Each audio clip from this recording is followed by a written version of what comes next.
You know how I like to joke around that the tens of trillions of microorganisms that live in us and on us have their tentacles of wisdom in just about every single biological process that we have?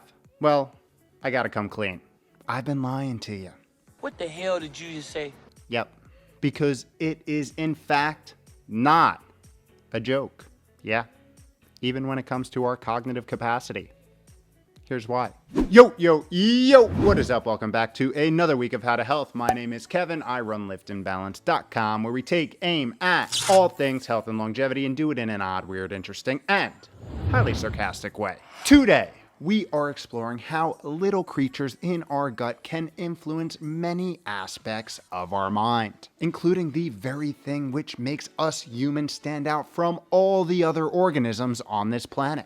Our cognitive capabilities, something that takes a nice gradual journey downwards as we exit our middle adult years and enter the elderly ones. But as we talked about many times before, the status quo does not necessarily need to be how your story unfolds. And the trillions of microbes in your gut may very well be directing the ending, leading you towards health and vitality, or the other end of the spectrum that we all like to avoid. So we're going to review some new exciting human research today, exploring how probiotics, or specialized strands of health promoting bacteria, may help us with one of those hallmarks of aging, a decline in cognitive function, investigating how and why they work their potential magic, and finishing up with a breakdown on how to choose the right probiotics, and more importantly, the lifestyle habits which improve the prosperity of your microbiome. Because when you put your beneficial microbes in a position to thrive, more often than not,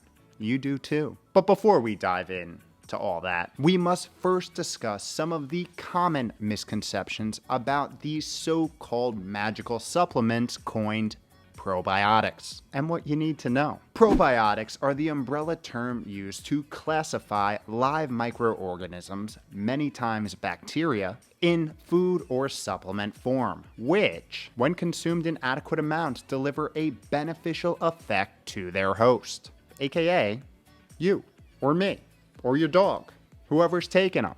Yep, that's right, you're a host. Now, there's a lot to unpack in that long-winded statement. First, just because a food or supplement has live microorganisms in it, which it seems almost everything does these days, I could have sworn I saw a probiotic toothpaste the other day, it does not mean that they are delivering a health benefit, which is why asking which strands and quantities of bacteria are included, have those strands been studied in those quantities to actually do something beneficial in your body, and how the hell can I be so sure that they're going to survive to make it to their impact zone, the large intestines, are important questions when you're assessing a product. Because not all probiotic foods and supplements are created equal, which we'll get more into in just a little bit. Now, when you do find a high-quality probiotic filled with beneficial creepy crawlers, another common misconception is that those probiotics need to colonize your gut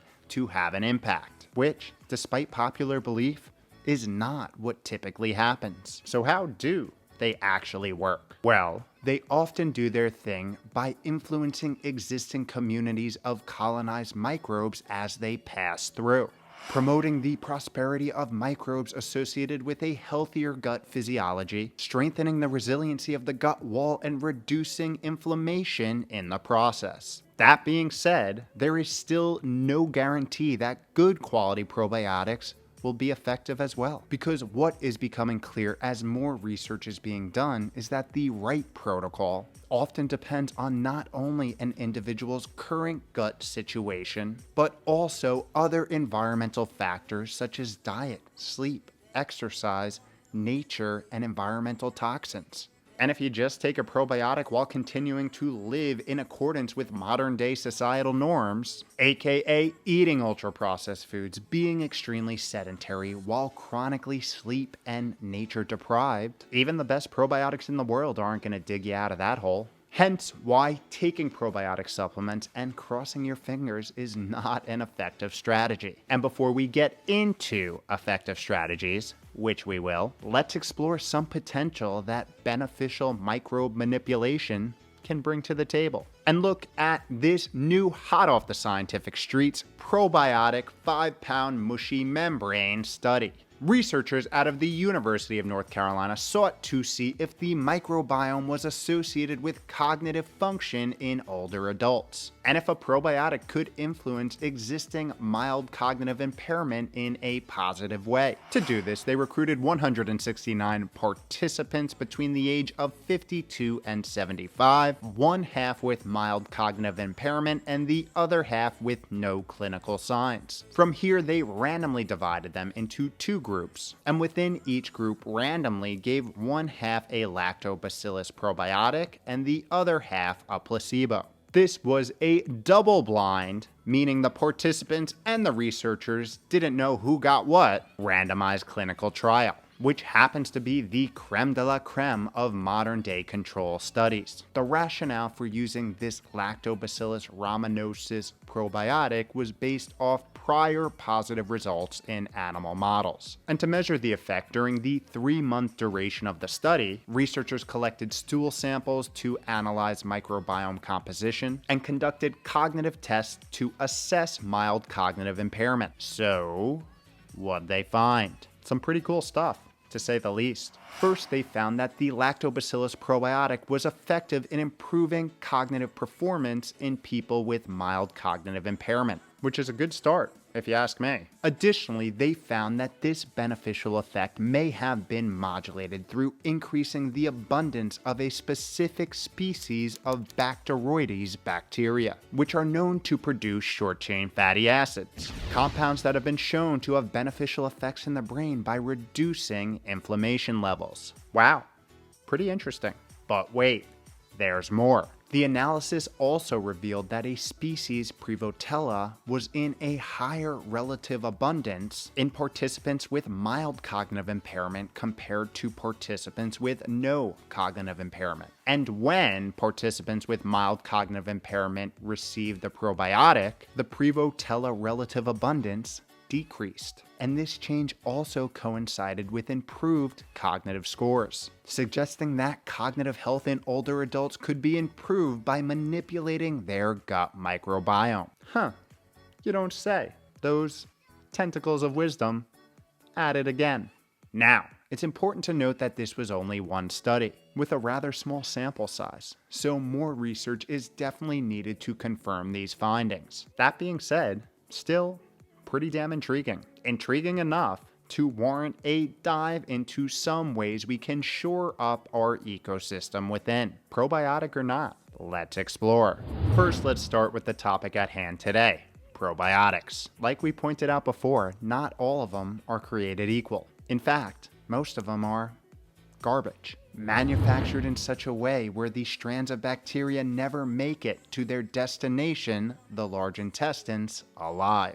And here's why. Bacteria are very fragile, being sensitive to things such as temperature, light, and moisture. Thus, if not given the proper TLC, they won't even survive the trip from the manufacturing facility to the store shelf. And in the cases they do, they have a rude awakening when they reach the very acidic and unfriendly environment of the stomach, specifically designed to destroy bacteria. Truth is, this is the destiny for the majority of probiotic supplements on the market, and why you, the owner of your health, need to do the due diligence on the product. Because let's be honest, our poop is already expensive enough. So here are some factors to consider when assessing a probiotic. And a good manufacturer should have most of these addressed in the frequently asked questions section on their website.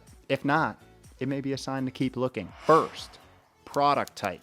Are they a straight probiotic or just a bunch of bacteria added to an existing supplement, like a protein or nutritional shake? If it's the latter, I would be very suspicious right off the bat. Then, it's worth exploring the packaging technology. How does it block light and moisture? Going one step deeper, what does the capsule technology look like? Or what ensures that the bacteria stays alive, wiggling through digestion until it gets to its intended destination, the large intestines? Lastly, clinical studies. This one is rare, but if they're going to make claims on the labels of their product, they should be able to fork over some research to back it. Because these are regulated as supplements, there are very loose guidelines on the claims they can put on their labels. So be aware and look for the data. If the probiotic you're investigating meets all of these criteria, then I would say it's worth your hard-earned cash. One of the few companies I've seen do a really good job here and makes a symbiotic I use every once in a while is a company called Seed. And I'll throw a link in the show notes if you want to check them out.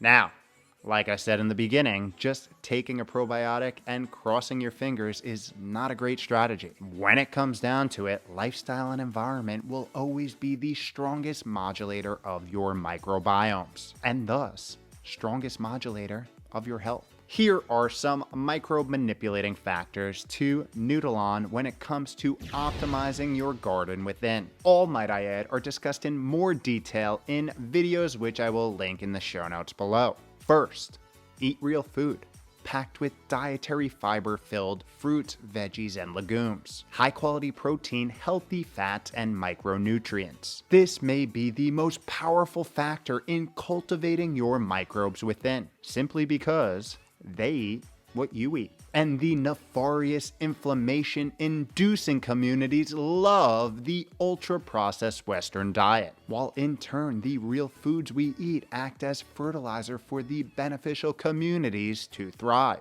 setting them up for prosperity without ever touching a probiotic. Next, we have high-quality sleep, because a little-known fact is our microbes have circadian rhythms too. They need rest, a break from the digestive demand. So incorporating circadian aligned sleep with a 12+ hour overnight fast sneakily works wonders.